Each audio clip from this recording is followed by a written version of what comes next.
नमस्कार दोस्तों, कैसे हैं आप सब। उम्मीद है कि आप सब बहुत अच्छे होंगे। तो आज हम बात करने वाले हैं मध्य प्रदेश विश्वविद्यालय अधिनियम 1973 की। ये यूनिट 3 का टॉपिक है और बहुत ही इम्पोर्टेंट टॉपिक है। हम MPPSC असिस्टेंट रजिस्ट्रार की तैयारी करने जा रहे हैं और ये टॉपिक हमें जानना बहुत ही ज़रूरी है, क्योंकि इससे संबंधित क्वेश्चन पिछली बार असिस्टेंट रजिस्ट्रार की परीक्षा में पूछे गए थे। तो ये वेरी वेरी इंपॉर्टेंट टॉपिक है। इस टॉपिक को पूरा कवर करवाया जाएगा। ये अधिनियम है, एक कानून है जो कि मध्य प्रदेश के विश्वविद्यालयों से संबंधित है। तो अधिनियम बहुत ही बड़ा होता है, कानून बहुत बड़ा होता है। इसमें कई धाराएं होते हैं, कई सेक्शंस होते हैं, कई चैप्टर्स होते हैं। तो ये बड़ा है और ये जो वीडियो है वो पार्ट्स में करके आएंगे। पार्ट वाइज पार्ट आपको ये कवर करवा दिया जाएगा।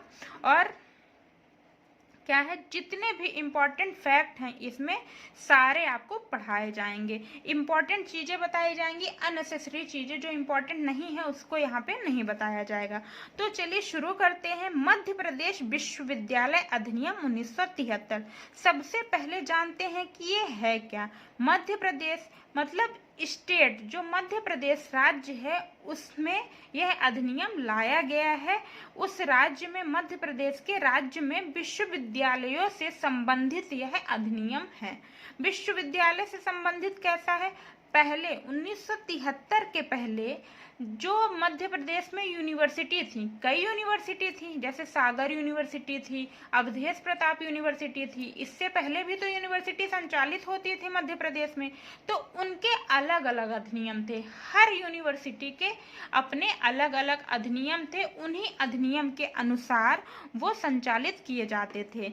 एक रूपता नहीं थी, नियम में एक रूपता नहीं थी कि हर विश्वविद्यालय के अपने अलग अलग नियम थे कि हमारे यहाँ कुलपति इतने होंगे, हमारे यहाँ इतने ऐसे HOD बनाए जाएंगे। मतलब उसका पूरा स्ट्रक्चर ही अलग था। पूरा मतलब कि रूल करने का तरीका जो था, यूनिवर्सिटी कैसी होनी चाहिए, कैसे उसके स्ट्रक्चर होना चाहिए, कैसे कुलाधिपति कौन होंगे, कुलपति कौन होंगे, तो वो अपने नियम के अनुसार डिसाइड करते थे। लेकिन मध्य प्रदेश विश्वविद्यालय अधिनियम 1973 के आने के बाद मध्य प्रदेश के जितने भी विश्वविद्यालय हैं वह एक रूपता से चलेंगे, समान नियम के अनुसार चलाए जाएंगे, इस नियम के अनुसार चलाए जाएंगे।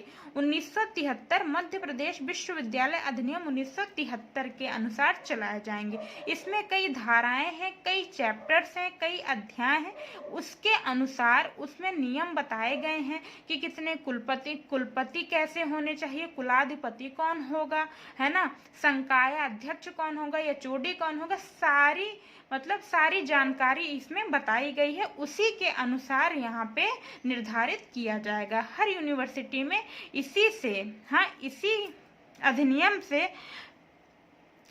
इसी अधिनियम के अनुसार यूनिवर्सिटी का स्ट्रक्चर निर्धारित किया जाएगा। कहने का मतलब ये है। तो मध्य प्रदेश विश्वविद्यालय अधिनियम 1973, जिसे मध्य प्रदेश यूनिवर्सिटी एक्ट 1973 भी बोलते हैं, और यह किस नंबर का अधिनियम है, 1973 का 22 नंबर का यह अधिनियम है। क्रमांक 1973 का क्रमांक 22 नंबर का यह अधिनियम है। ध्यान में रखिएगा, 22 नंबर का अधिनियम है। अब जो ये अधिनियम है ये स्टेट का एक्ट है, स्टेट का अधिनियम है, राज्य का अधिनियम है। तो स्वीकृति कौन प्रदान करेगा, राज्यपाल। जब तक यह स्वीकृति नहीं प्रदान की जाएगी, जब तक इस अधिनियम को राज्यपाल के द्वारा स्वीकृति प्रदान नहीं की जाएगी, तब तक यह गजट में प्रकाशित नहीं होगा। तो राज्यपाल के द्वारा स्वीकृति कब प्रदान की गई थी, 20 अप्रैल 1973 को। और मध्य प्रदेश के गजट में प्रकाशित कब हुआ था, यह 23 अप्रैल 1973 को। तो राज्यपाल ने स्वीकृति प्रदान की और मध्य प्रदेश के गजट में यह प्रकाशित हो गया, लागू हो गया। तो ये 23 अप्रैल 1973 को। इसमें कुल अध्याय कितने हैं, टोटल चैप्टर्स कितने हैं, 12 चैप्टर्स हैं। उन्हीं में सारे नियम बताए गए हैं कि आप किस हिसाब से, किस नियम के अनुसार यूनिवर्सिटी को संचालित करेंगे। कुल धाराएं कितनी हैं, 69 धाराएं हैं। संशोधन पहली बार कब हुआ था, 1994 में। भारत के गणराज्य होने के 24 साल बाद ये अधिनियम आया, मतलब 1950 में हमारा संविधान लागू हुआ, उसके 24 साल बाद ये अधिनियम आया, है ना, अस्तित्व में। बात करते हैं इसके उद्देश्य की तो चर्चा हमने कर ली है, लेकिन बात करते हैं एक बार फिर से मध्य प्रदेश के सभी विश्वविद्यालयों को संचालित करने के लिए समान नियम बनाना। मतलब इससे पहले 1973 से पहले सभी यूनिवर्सिटी के अपने अलग अलग रूल थे, अपने अलग अलग नियम थे, उन्हीं नियम के अनुसार वो यूनिवर्सिटी संचालित किए जाते थे। लेकिन अब 1973 का अधिनियम आ गया, विश्वविद्यालय अधिनियम आ गया।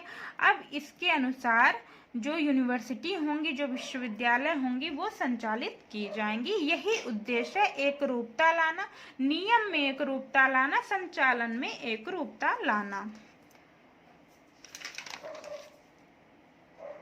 इसमें बताया भी गया है, पहले मध्य प्रदेश के सभी यूनिवर्सिटी के अलग अलग अधिनियम थे।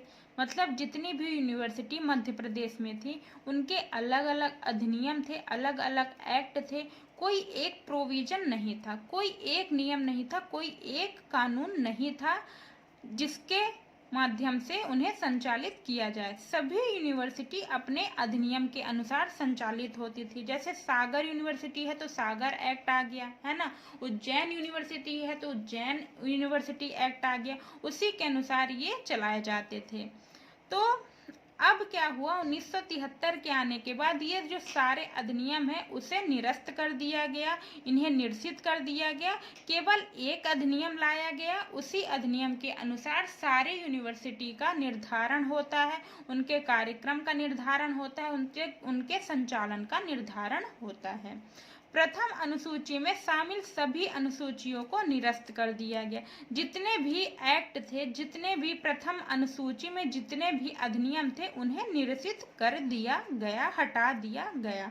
तो एमपी यूनिवर्सिटी एक्ट 1973 के आने के बाद सभी जो अधिनियम थे उन्हें निरसित कर दिया गया। अब जो निरसित अधिनियम है उन्हें भी थोड़ी सी जान लेते हैं।